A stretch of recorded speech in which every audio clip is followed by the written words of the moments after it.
E o nível de atividade da economia brasileira registrou alta. Em fevereiro, o chamado IBC-BR avançou 1,3% na comparação com janeiro. O indicador, que é considerado a prévia do PIB, já leva em conta as diferenças sazonais. Entre esses períodos todos, em relação a fevereiro do ano passado, houve uma queda de 0,73% e no acumulado de 12 meses até o mês de fevereiro, a atividade econômica do Brasil representa um recuo de 3,56%.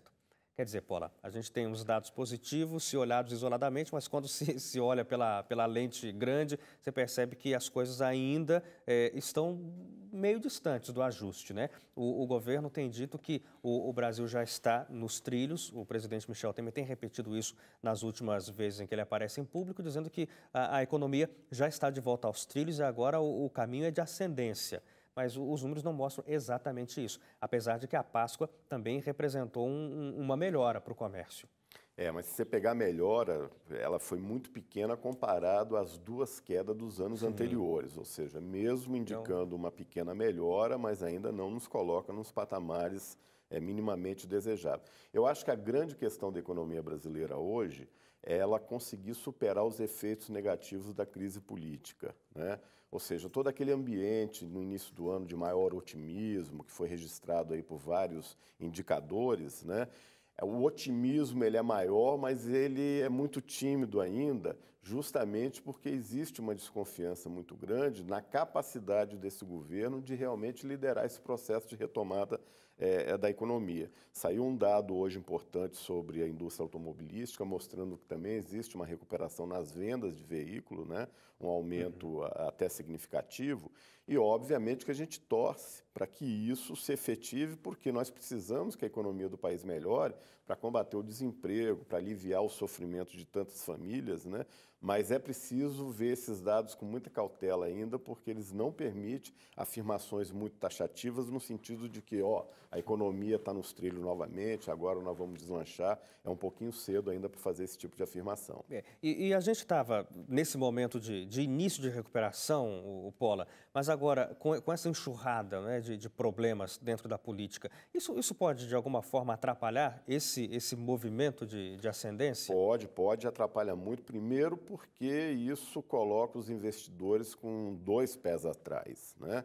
E nós sabemos que é importantíssimo que haja investimento, porque o desenvolvimento da economia, ele pressupõe que você tenha a capacidade de produzir mais, para empregar mais pessoas, para produzir mais e vender mais. Mas sem investimento você não consegue movimentar esse ciclo. Então ele é fundamental. E na medida em que o escândalo ele continua ainda se desdobrando, trazendo novidades, e aí com a ameaça de novas coisas ainda aparecerem no cenário político, obviamente que isso daí coloca o investidor num compasso de espera, o que deve, no mínimo, atrasar aí o processo de retomada do crescimento da economia. Eu pergunto isso justamente porque nos momentos imediatamente antes do impeachment da ex-presidente Dilma Rousseff, membros do Congresso Nacional argumentavam que era necessário haver a troca de governo por causa dos escândalos de corrupção, por causa das suspeitas que recaíam sobre a então presidente, sobre o governo dela, os ministros dela, né? E esse foi um dos argumentos fortes para o impeachment passar com facilidade, tanto na Câmara quanto no Senado. Aí a gente vê uma repetição da história, né? Agora com o governo de Michel Temer.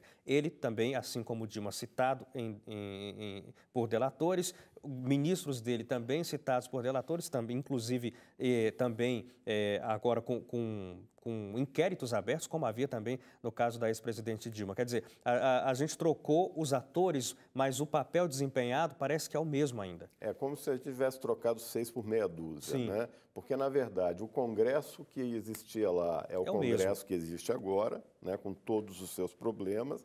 O Temer era vice da Dilma, ou seja, você caça o impeachment a presidente e é o vice que assume, que fazia parte da mesma chapa, que está sendo questionado lá no Supremo Tribunal Eleitoral e que, além do Supremo Eleitoral, do Tribunal Eleitoral, você tem também o questionamento sobre a conduta dele no que diz respeito ao episódio da Lava Jato. Então, na verdade, A nossa mudança ela não significou muita coisa do ponto de vista de você retomar a tranquilidade da economia para poder crescer.